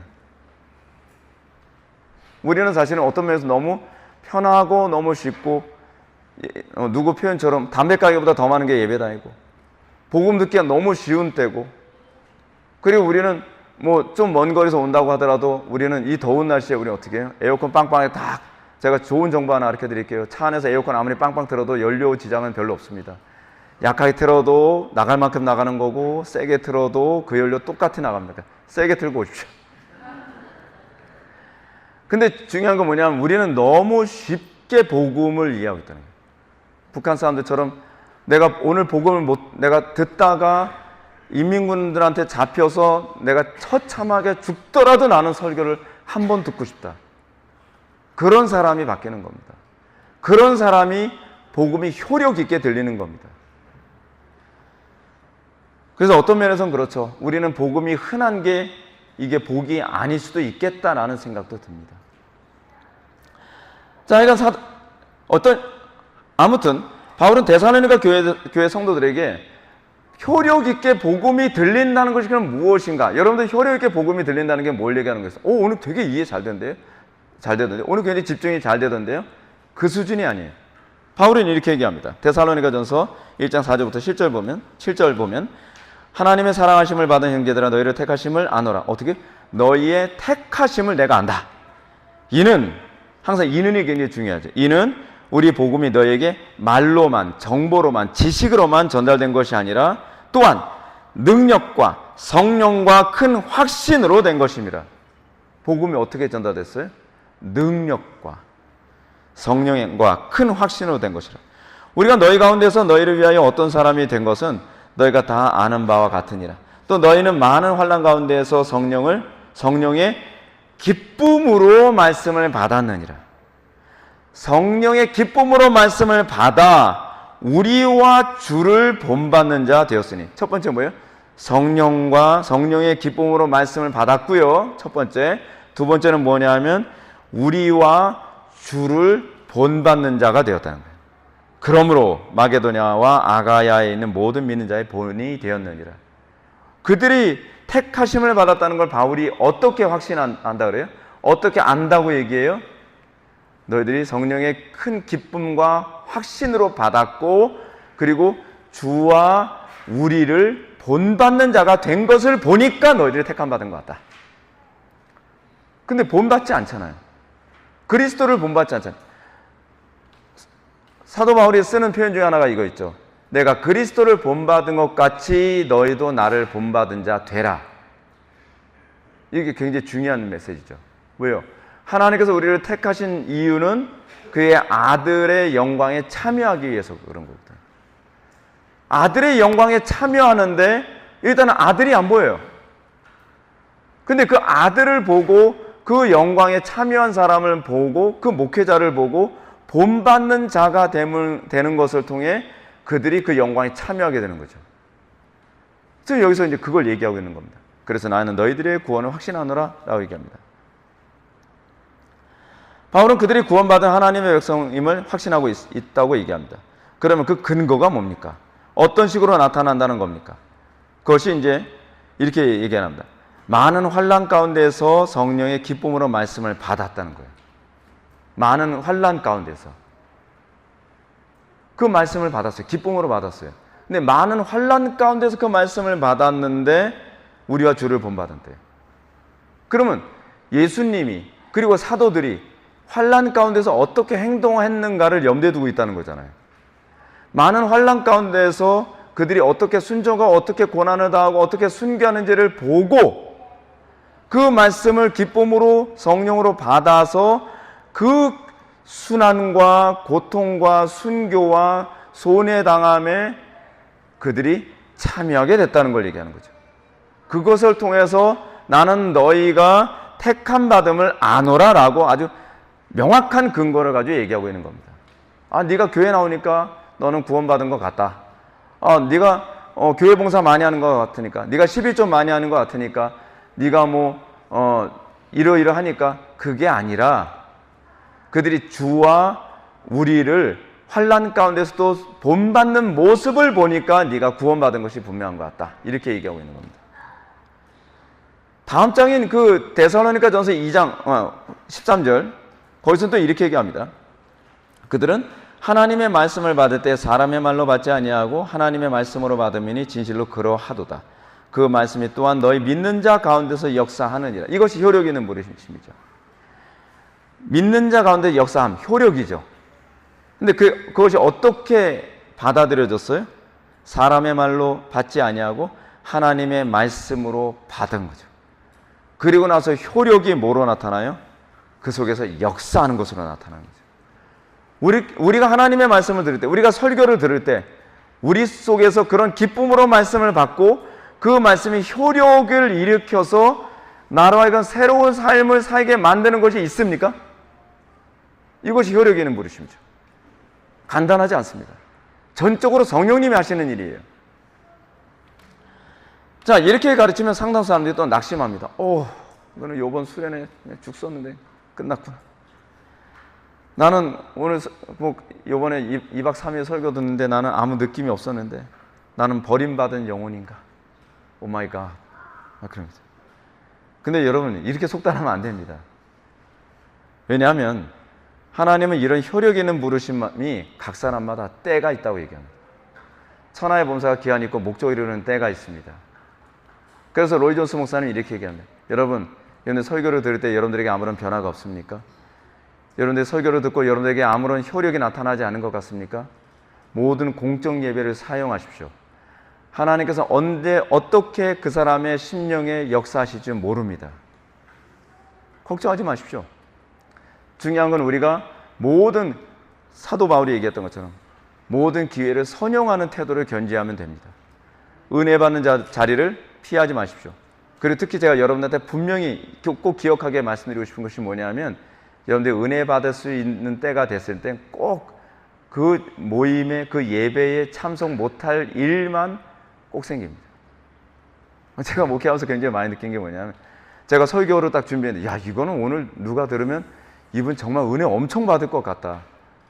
근데 기도 엄청 많이 하고 그분에게 그 은혜를 막 쏟아 부어달라고 막 기도하고서 강단에 딱 섰는데 아무리 기다려도 안 나타나요. 예배가 시작이 돼가는데.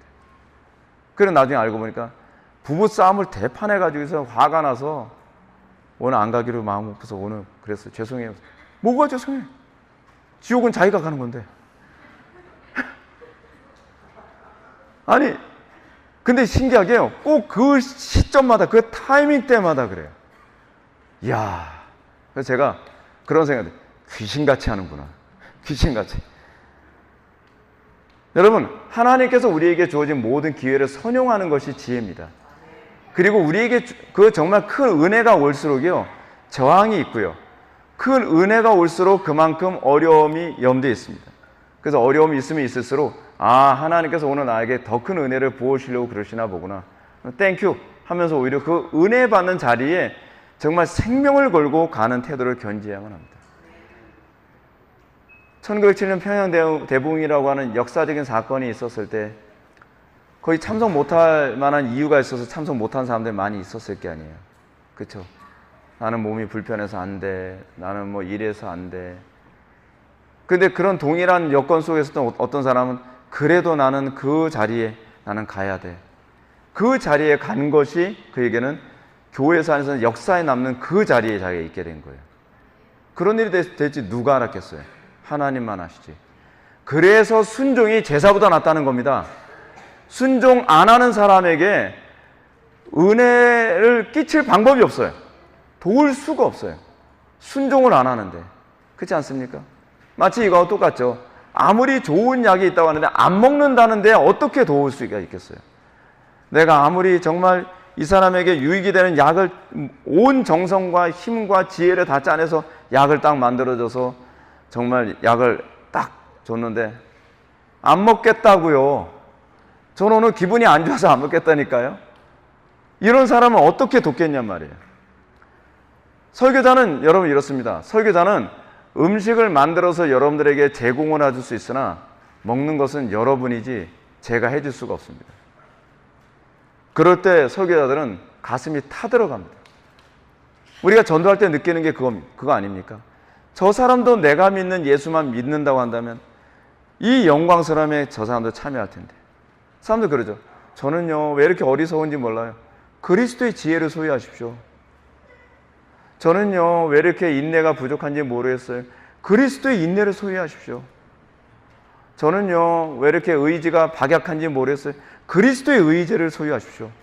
저는 왜 이렇게 인내력이 없는지 모르겠어요. 그리스도의 인내를 소유하십시오. 근데 그건 귀에 안 들어오는 거예요. 안타까운 거죠. 내가 줄 수 있는 가장 최고의 선물은 그리스도를 그들에게 주는 건데 그리스도를 소유한다는 게 뭔지도 모르고 애간장이 타는 거죠. 안타까워만 하는데 그리스도 안에 있는 모든 보화를 소유할 생각을 하는 거예요. 그냥 안타까워만 하는 거예요. 진수성찬 코앞에 두고서 나 배고픈데 먹으라니까. 배고파 죽을 것 같아. 먹어. 아니 너무 배고파. 먹으라니까. 화나잖아요. 그 밥상 그냥 엎어버리시잖아요. 그냥. 하나님께서 우리에게 하늘의 각양 모든 것을 다 주시기로 작정하셨어요. 근데 그것을 어떻게 우리가 소유할 수 있다는 겁니까? 믿기만 하면. 믿기만 하면 얻을 수 있다는 거예요. 근데 안 믿겠다는 거예요. 왜요? 나는 내 지혜가 더 믿음만 하고 그 들떨어진 머리를 더 신뢰한다는 거예요. 여러분 용서하십시오. 그리스도의 지혜에 비하면 우리의 지혜는요 정말 떨어져도 한참 떨어진 겁니다. 근데 우리는 하나님의 지혜가 별로 그렇게 탁월해 보이지가 않은 거예요. 하나님의 그 거룩이 별로 이렇게 탁월해 보이지가 않은 거예요. 어떤 사람이 복이 있는 겁니까? 그리스도의 그 영광의 아름다움을 발견한 사람. 그렇잖아요? 예를 들어서 그렇잖아요. 어떤 사람이 운동을 정말 잘하길 원하는 사람이 있는데 운동을 정말 잘하는 사람의 그 모습이 탁월해 보이고 아름다워 보이는 사람만 그걸 소유할 수 있습니다. 근데 그게 자기한테는 아름다워 보이지도 않고 탁월하게 보이지도 않아요. 제가 운동을 어떻게 예를 들어서 마이클 조던처럼 농구하면 돼. 제가 보기엔 하수예요, 하수. 그러니까 발전 못하는 사람들의 특징이 뭐냐면 고수를 알아볼 줄 모르는 거예요. 탁월함을 볼 줄 모르면 절대로 그 사람은 탁월해질 수가 없습니다. 근데 그리스도의 덕, 그러니까 아레테라고 하는 거는 이 베드로전서에 보게 되면은 그리스도의 아름다운 덕에 참여하려 함이라라고 하는 말이 나오잖아요.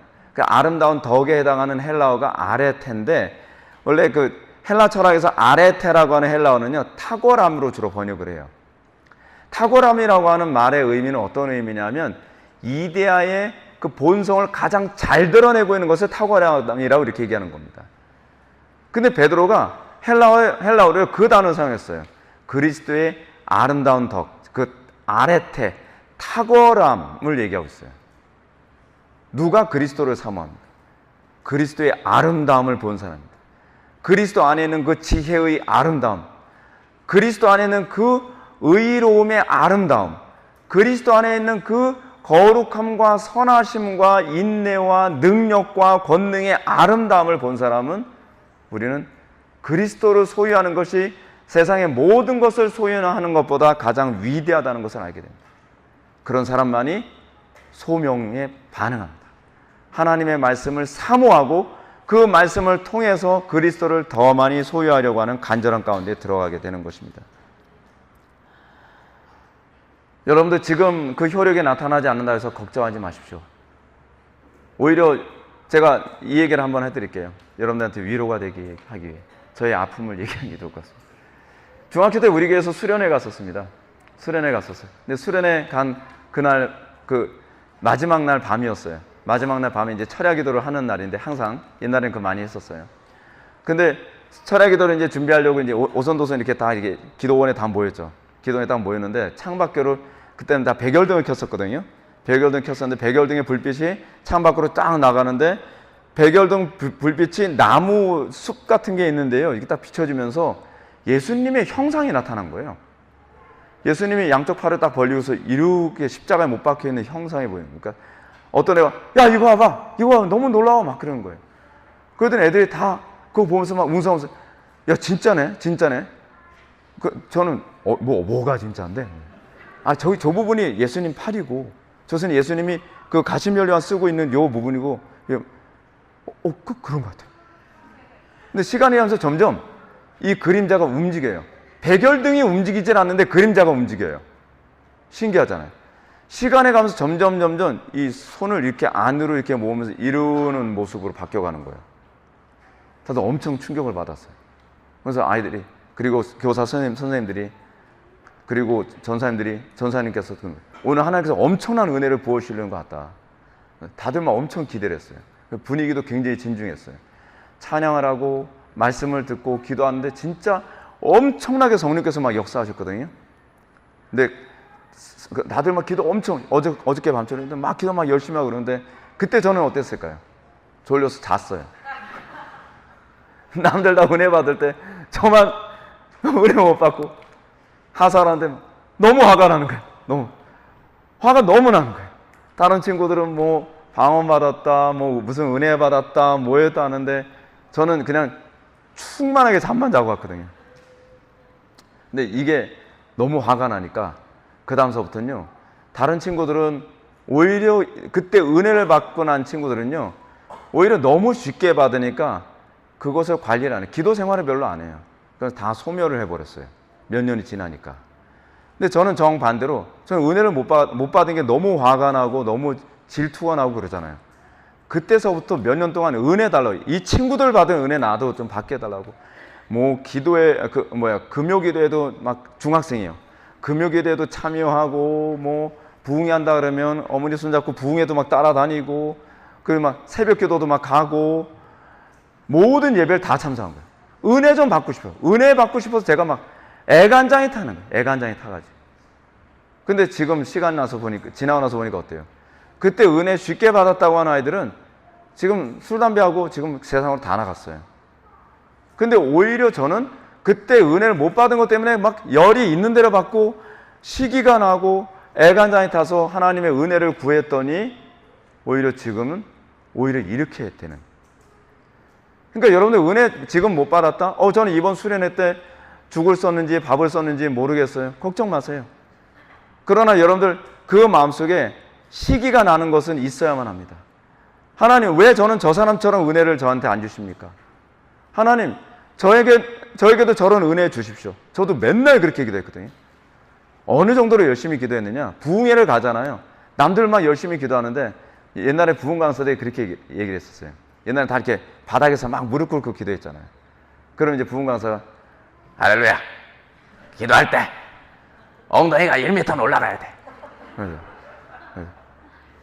그래서 그렇게 기도하라는 거예요.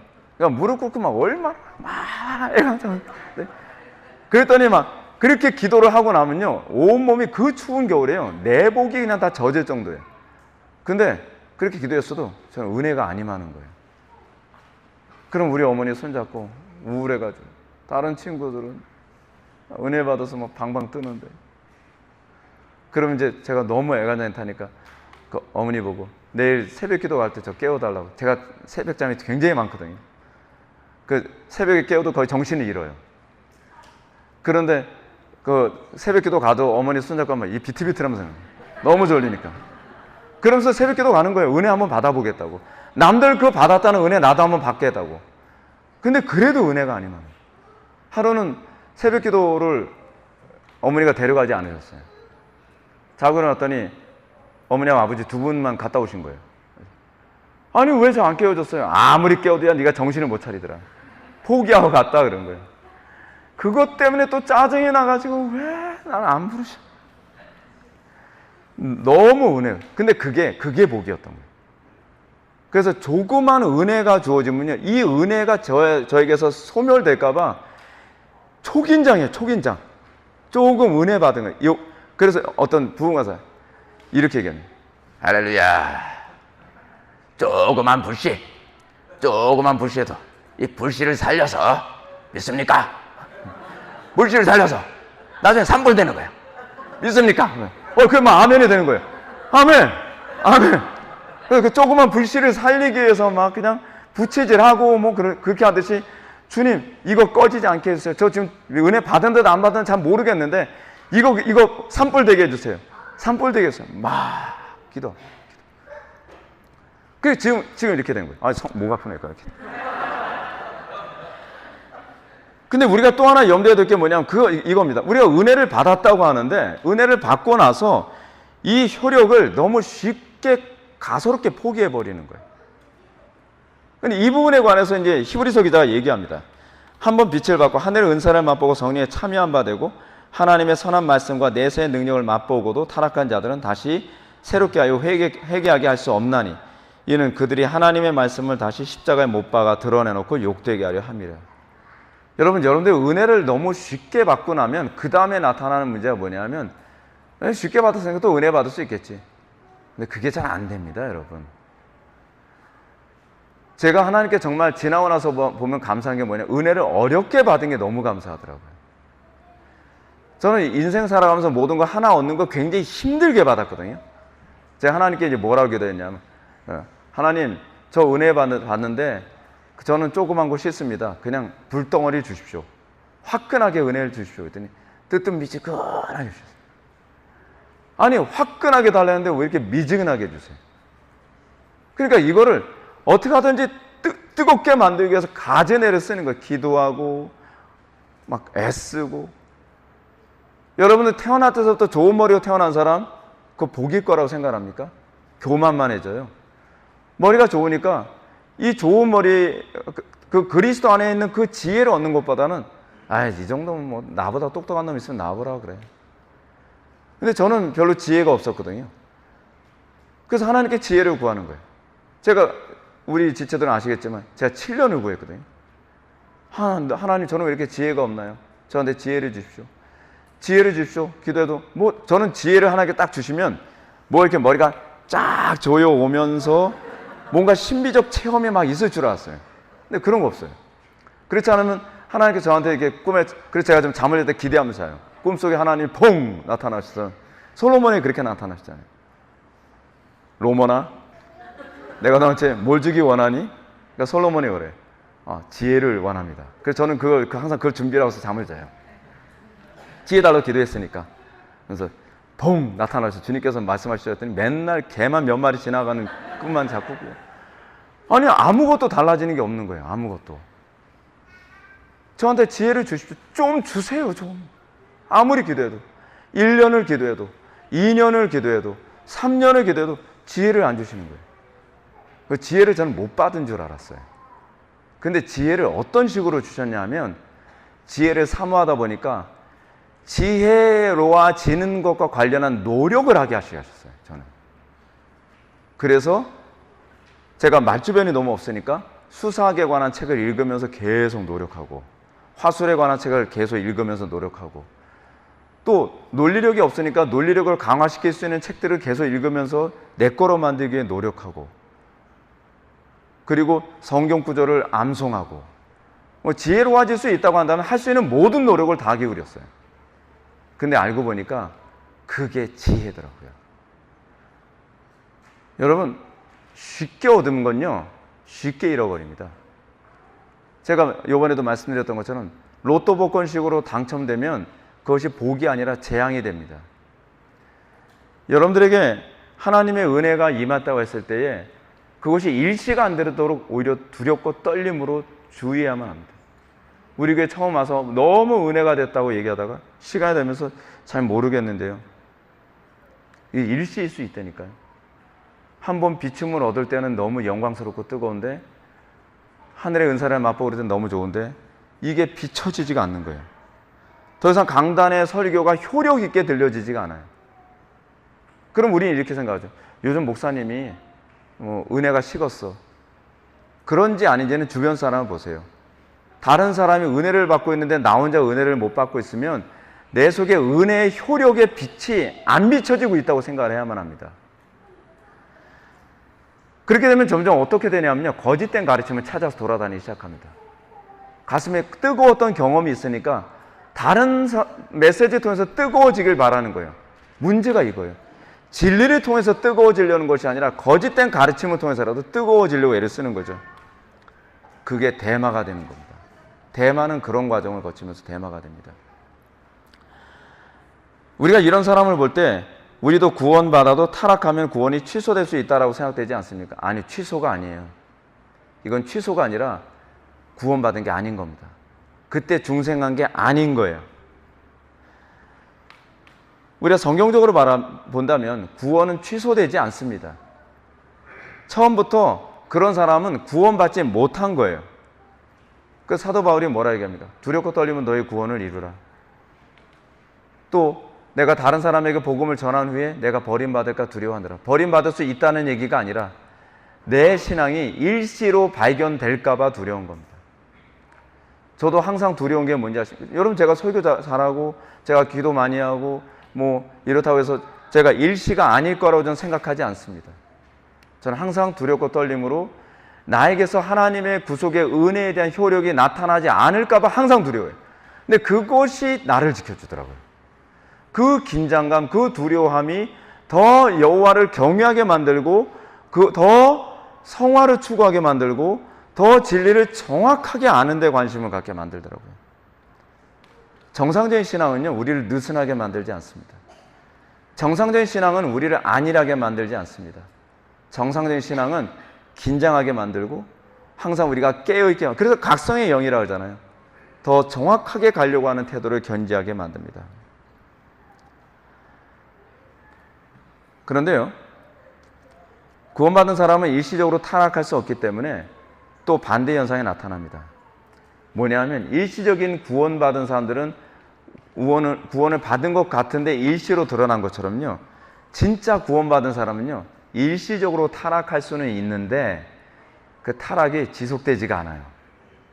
정반대로 나타나죠. 일시신앙은 어떻다고요? 은혜 받은 것 같은데 타락이 지속된다면, 진짜 구원받은 사람은 타락은 일시적으로 나타날 수 있는데 타락이 지속되질 않아요. 왜요? 그리스도께서 자녀로 삼으셨기 때문에 타락한 상태를 방치시켜 놓지 않습니다. 하나님께서 훈육과 징계와 다양한 방법을 통해서 다시 원래 영광스러운 자리로 돌아오도록 만드십니다. 그래서 로마서 8장에서 그렇게 얘기하지 않습니까? 누가 우리를 그리스도의 사랑에서 끊으리요? 아무것도 끊을 수 없다는 거예요. 환난이나 적신이나 어떤 유혹도 우리를 그리스도의 사랑에서 끊을 수 없느니라. 다윗도 일시적으로 타락을 했습니다. 일시적으로 타락했다고 해서 다윗이 그 타락이 지속되지 않습니다. 여러분들이 타락하는 일이 생겼다 할지라도 무조건 낙심하지 마십시오. 오히려 여러분들이 내가 다시 회개하여 주께로 돌아옴으로 말미암아 내 속에 생명이 있음을 확인할 수 있는 기회로 삼을 수 있기를 바랍니다. 이렇게 혈육에 있는 부르심을 받은 성도들은 의롭다 하심을 받습니다. 이것을 우리는 칭의라고 얘기합니다. 물론 이것도 시간적 순서가 아니라 동시다발적으로 일어납니다. 논리적 순서일 뿐입니다. 중요한 점은 하나님의 말씀을 듣고 효력 있는 부르심을 경험한 사람들이 아니라면 그에게 나타나야 되는 외적 현상 가운데 하나는 의롭다함을 받은 이후에 성화가 나타나는 겁니다. 칭의 됐다고 얘기하는데 성화가 안 나타난다? 칭의가 됐다고 하는데 우리가 그리스도를 경외하는 삶이 안 나타난다? 그거는 가짜입니다. 그리고 우리가 칭의가 나타났다면 가장 선명하게 나타나야 되는 것은 하나님과 교제하는 겁니다. 하나님과 관계가 회복됐으니까. 그럼 하나님과 교제하는 것이 뭐로 나타나죠? 가장 선명한 건 딱 두 가지. 말씀과 기도입니다. 말씀은 하나님의 음성에 대한 우리의 반응이고요.